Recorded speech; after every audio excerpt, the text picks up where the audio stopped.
I covered the first Double Dragon all the way back in episode 2. I think I'm long overdue for covering its sequel, Double Dragon 2 The Revenge. Unlike the first game, I have access to both the arcade and NES versions at the same time, so both will be in this one video. As for this revenge in the title, when we start the game, Machine Gun Willie is back and he guns down Marion, Billy Lee's girlfriend and the person we spent the entire first game trying to rescue. Billy leaves his garage and gets punching out Willie's gang. Gameplay is pretty much the same as the first game but faster, but one big change is that there are now two attack buttons, left and right attack. Attacking the direction you're facing for a punch and attacking the direction you aren't for a kick. Getting up close can result in a grab, both buttons together a jump. Many of the gang members from the first game return, including our first enemy, Williams. He's still just the basic one. He's followed by Roper, who's had a bit of a redesign with a mustache and eye patch. Then Linda returns, now wielding a ball and chain you can knock out of her hands and use on her. I get my ass kicked by a pair of Ropers after this, one stunlocking me by punching the back of my head and the second throwing crates at me. A little later is my first new enemy, O'Hara. He takes the place of a Bobo, who doesn't return in this game, as the big guy. He wasn't really the problem, it was the Roper circling me and kicking me down. What follows is a load of enemies, including a Williams throwing an axe at me and one dropping a knife I can pick up. I save it for the first boss right after, Bernov. His main special ability is being able to grab me by the hair and repeatedly punch me in the gut. Since that's a pain, I resort to repeated jump kicking to keep him on his arse. After enough hits, he fades away and leaves his clothes behind, clearing the first mission. I take the lift down into mission 2. Right away we get another replacement for a Bobo breaking through a wall, Bolo. Lindas are carrying grenades now and having one explode in your face is only mild damage. Right after I get to completely destroy Williams by throwing a wrecking ball at his head. This is very similar to the second mission in the first game, being in an industrial area with some climbing up ladders and jumping up the scenery. There's even a conveyor when I reach the top like in the first game. The door keeps opening and sending out more enemies until it sends out the boss, Abore. Being so tall, his attacks have great range and he likes to follow up being knocked down with a shoulder attack. Trying to jump kick doesn't work as he tends to just swat me out of it, so it's a lot of punching until he's done and mission 2 is cleared. Once again, mission 3 has me taking a lift down out of the industrial area, but compared to the first game, this mission 3 has much better music. I start off with a Williams and O'Hara that take an eternity to die. Near the end of the next wave of enemies, I end up performing this hurricane kick in the air. Even by the end of the NES version, I never quite got the hang of pulling it off whenever I wanted. At this point, it becomes hard to narrate what's going on as it's basically a straight line with the same enemies. I walk by a farm and end up in front of a combine harvester that moves forward regularly, requiring a jump to avoid. It's also here that Jeff from the first game makes a return. He doesn't appear much in this game and he's still a heads up of Billy and Jimmy. As I fight further, I get to see some cows in the distance as the enemies try to crush me with a giant log. After that, a lift lowers where I have to fight two Bernovs. It looks like I kill them both around the same time, but then they reform in their clothes and I have to damage them some more before they stay down. And just like the first game, once I get on this lift we head up into the mountains with an invade the enemy's base section. For this one I end up outside their front door fighting 3 Bolos. I manage to do a lot of damage standing in one spot kicking all 3 of them in the balls until one learns independent thought and walks around me to kick my teeth in. Once I take out 2 of them, the real boss appears. It's Chin from the first game, looking completely different. He uses a pair of sticks and likes to do flying kicks and sweeps. I found the best way to deal with him was to kick him over, walk up or down a little and wait for him to walk into my next kicks, then repeat the pattern. It works really well and I take him down. I go through the door and just like the first game once again, the 4th and final level is in their base. I start out with an O'Hara, then get ambushed off screen by 2 Chins at once. Both thanks to the floor not covering the entire screen, one of them flips to his death and I punch the other one down after him. After them he's dodging wrecking balls rolling along the floor while a statue jabs at me and fires eye lasers. Then that's followed up by my old enemy, the pushing wall. Can't drop down or you die, you have to climb down the ladder. At the bottom I face a 4th Bernov, followed by a 5th once I take care of him. Once he's dealt with, I keep moving to get decked by an off-screen Abore. Once he's done I reach the same place I fought the final battle in the first game. First I fight an O'Hara and another Abore at once, followed by the second and last Jeff in the game and another Chin. Once Jeff goes down, another Chin gets involved and Willie finally joins in. Once again Willie can be a nightmare with his machine gun, but even without it he can knock me down with kicks and hit me with the end of the gun. I try the strategy of hitting him and then moving down so he has to move into my attacks, but it doesn't work as well on him. Eventually I managed to beat him down, but he wasn't the final boss. The screen goes dark and a double of Billy emerges from his shadow. The double illusion has all of my attacks, but since he doesn't have a gun he's easier to approach than Willie. He has some unique moves though, where he disappears and if you don't jump at the right time, you freeze in place as he re-enters your shadow and attacks you from the inside. He'll also throw the odd projectile at you as well. It's never explained what this is, whether there's some magical stuff going on or this is a representation of Billy's dark side brought about by his quest for revenge. Eventually I start to get the timing down to dodge the shadow attack and eventually bring it down. It takes a lot of hits though. Billy leaves through the door and that's it. We get a photo of Marion and the Lee brothers as if to say that yes, we got our revenge, but it didn't accomplish anything, Marion's still dead. No credits even. So Double Dragon 2 on arcade is very derivative of the first game. Same amount of levels that follow the same progression, along with mostly the same enemies and new ones that just act as copies for the ones that didn't come back. But it's still more fun than the first game. It moves faster, feels better, and its last two levels are far less boring and frustrating than their equivalents in the first game.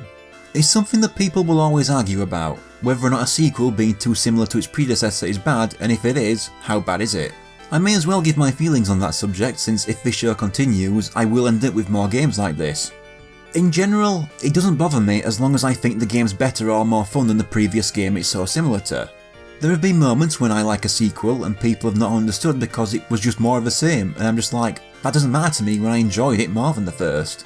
Without giving my thoughts on the games themselves, a common target for this is the new Super Mario Bros. Games. How I feel about those games has nothing to do with how similar they are to each other, just how fun I think those games are the further along in the series. If it's better than the previous game, I don't care. If it's worse, then that is a problem. And I'll give you one example where I do give my feelings on the game, since I doubt I'll ever get around to covering one of the games involved, the Dissidia Final Fantasy series. I hated Dissidia NT and thought it was a massive letdown for such a long wait after Duodecim. Now, Duodecim is a game you could almost call an expansion rather than a sequel to the original Dissidia, as it reuses all the first game's assets but adds more. And yet Duodecim got far more playtime out of me than NT ever did, where I didn't even last long enough to care by the time the first DLC character was released. Had the third Dissidia just being another expansion-like sequel, just Duodecim but more, I would still be playing that game today probably, whereas Dissidia NT I dropped to try my best to like it for a few weeks and haven't touched since, even after adding a couple characters I've been begging for since Duodecim. Basically, innovation in a sequel is worthless to me if I don't like the result of said innovation. And so back to this game. It's barely different to the first, but most things that were changed makes me like it more.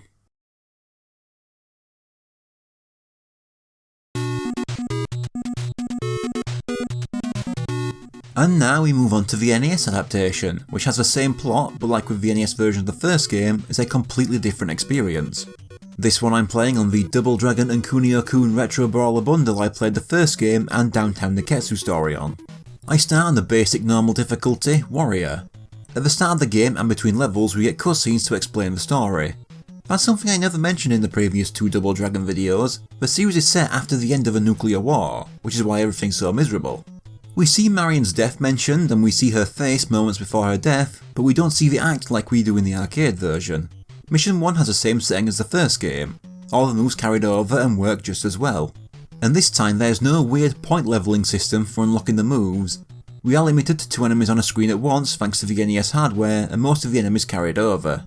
Jeff was the only one to never make the cross onto the NES. The level seems like it's going the same as the original until I have to climb a ladder up this building. Another quirk I assume is hardware related is that any weapons you take from an enemy disappear after the group you took it from is killed. When I reach the top of this section, I'm climbing up more ladders onto a purely side-scrolling section. At the top, it's a few more enemies until I face Burnov again. I manage to stand in the perfect spot, pin the guy against the edge of the screen and keep beating him to death. For mission 2 we get the first major change as they try to escape by helicopter, leading to me chasing them through a heliport. This level is pure side-scrolling and has me jumping between roofs. After taking out the ropers, I climb down a pipe and jump across to another building. I take out another roper and climb several more pipes to the top, where a helicopter passes by while shooting at me. I'm not sure how to react and get shot off the roof, losing my first life. Once it gets directly above the pipes, it starts spewing pairs of enemies.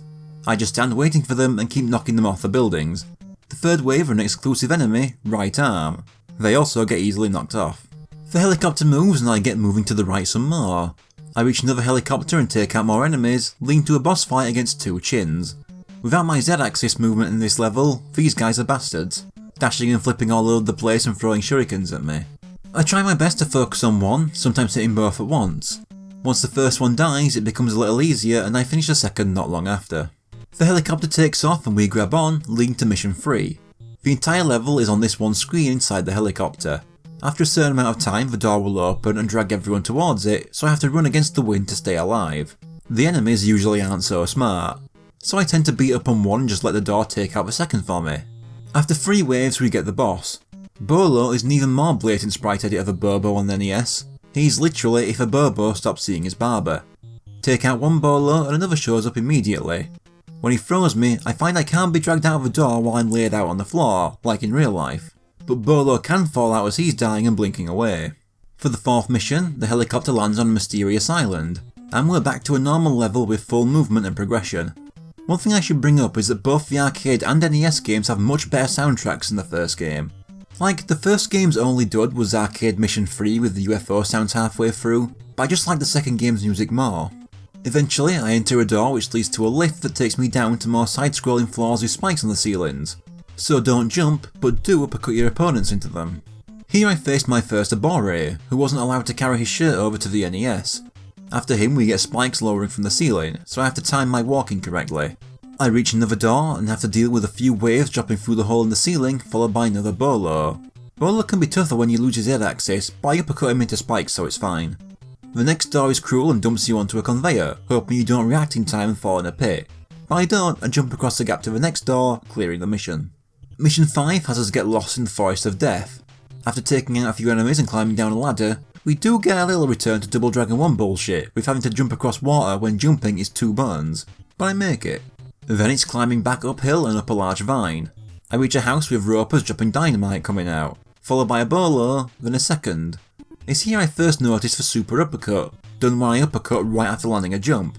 I'd done them before, but this was my first time noticing. Going right has me take on 2 more chins. These 2 go down far easier. But next is a platforming section up a moving base that has me jumping across platforms and conveyors, avoiding steam coming from pipes. The steam is the only tricky part, but it's not too bad. At the top it's 2 ropers from the door and another climbing up from the bottom. Take them out and it's a pair of right arms, followed by an Abore. But now I know the super uppercut so I destroy him. Mission 6 has us reach the Mansion of Terror. Now we're back to some bullshit though. Like the NES version of the first game, they added in pure platforming segments. And this one has Mega Man style disappearing platforms. And while I'm waiting, there's fire dropping on my head. I try, but the fire above the platform I jump off knocks me to my death. And then I fall when the platform disappears and lose another life. The solution is to ignore the first 2, they're there to trick you. Jump when the platform is about to appear at its lowest and then quickly jump further. As I get 2 doors on screen, I have to defeat 2 right arms, while a creepy pair of eyes open up above me. Then it's 2 chins. Then there's more jumping across disappearing platforms to this door. There's no need to explain it, I'll skip my failed attempts and show you how it went. That's the end of the level. At the start of mission 7, Billy hears a voice telling him it's too dangerous, and he recognises that voice as Marion's. There's some conveyors to jump across, and simply dropping from the first of a second stuns me and has me fall into spikes to lose my last life. Now, there are codes that allow you to continue, but they require a second controller, which I don't have as both my Joy-Cons from launch day don't work well. I've been using a wired controller since October 2019. Although I prefer wired in general anyway, but never mind, all this means is that I had to start again. I do worse overall, as I reach mission 6 with 2 lives instead of the 3 I had last time. But I don't die here, so I have 2 lives for mission 7. Instead of dropping, you're supposed to just jump at the end of the first conveyor to reach the last one and then quickly jump to the door. Next room has me fighting enemies on a bridge that slowly disappears a tile at a time over a spike pit. I have to fight a right arm followed by a Burnov. The super uppercut wins for me and opens the door. This room has me jumping over cogs while spikes jump out in certain places. I can jump across the lower cogs easily, but I do have trouble with the first one on the upper half. But once I get the timing right, I make it to the door. This leads to another disappearing bridge room fighting enemies. Just 3 ropers with dynamite before the door opens. This one has me against 2 doors sending out more enemies. First 2 Williamses, then 2 ropers, then 2 chins, then 2 right arms, followed by an Abore as the boss. I just super uppercut him to death and I'm done. Then finally mission 8. Back in the setting of the original final level with 2 chins waiting for me. Then moving further down for 2 right arms, followed by a third when 1 dies. I drop down the ladder to take on an Abore followed by Bolo. I think I'm free when I kill him, but then a second Bolo shows up.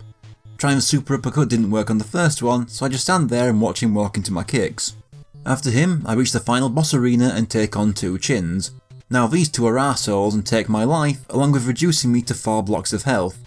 When I kill them, a third shows up and reduces me to 2 blocks before he goes down. Now I have only 2 units of health for the final boss. Main villain Willy is nowhere to be seen in this game, so the game skips him and goes straight to the double illusion. The fight's pretty much the same, but I do better since I know how it goes. I get hit by the shadow attack a few times, but I know the timing and I refuse to game over this far because of those arsehole chins, so I just play really well and eventually take him down. For clearing Warrior, I get one of the bundle's achievements, We've Made It This Far. No ending, I'm told to play again on Master difficulty if I want it. But first I move on to Practice difficulty. I have nothing at all to say about this one. It's just an easy mode with less enemies, weaker enemies and less levels. It ends after mission 3. I only did this mode because it gets me the bronze achievement Revenge in Progress. I wouldn't have bothered otherwise. But now it's time for Supreme Master, the hard difficulty. Now here is where we run into some controversy. I mentioned how this game has continue codes I can't use because I lack a second controller. Well, this bundle does have save states, and I believe that using these in place of those codes is a fair trade. They serve the exact same purpose with the way I'm using them, so if some people want to cry about them, tough. In fact, I'm worse off using save states than the continues, as at least the continue would replenish my lives. By the time I defeat the double illusion for the true final level, I only have 1 life to play it with. Billy somehow sees Marion for mission 9. I approach her and she disappears to reveal the true final boss, the Shadow Warrior, who fights with illusions. The guy's tough, he's taller than me and has longer range, plus he can turn invisible and also backflip away from you if you get too close. His worst attack is his Lariat, which can deal 3 units of health in damage, and thanks to losing access to the continues having to use save states, I only have 1 life for the guy. Let's skip to my successful attempt 20 minutes later. I hurricane kick him out of a backflip and just keep managing to get him in punch combos until I knock him off screen. I follow it by spamming the super uppercut off screen. He changed the background of the arena, but I just do my best to keep him off screen with any jump kicks and super uppercuts that connect. For some reason he was just far less aggressive when off screen. He still gets hits in now and then and reduces me to 2 blocks of health, but I get the finishing blow in first. This gets me the goal achievement, Revenge on a Miracle. The Shadow Warrior is impressed by Billy's performance and dies, leaving a mysterious prophecy clearly about the Lee brothers. Part of the prophecy comes true and that night, Marion is somehow revived. It's never really explained how or what the Shadow Warrior had to do with it, if anything. But despite being an addition to a port, this seems to be canon, as from what little I know, Marion appears in future games. While I found the first game's attempt to beat its own thing ended with it being just a little too frustrating for me to like it more than the arcade original, I think they ironed out most of the problems with the Double Dragon 2 NES port, but I actually think it's even better than the arcade game. The platforming bits were a little annoying, but far less annoying than the first games, but they also added more substance with the extra levels which added more variety to the game.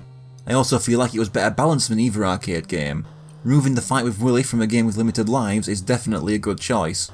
Of the 4 Double Dragon games I've played so far, this one is my favourite and the one I feel I'm most likely to come back to first.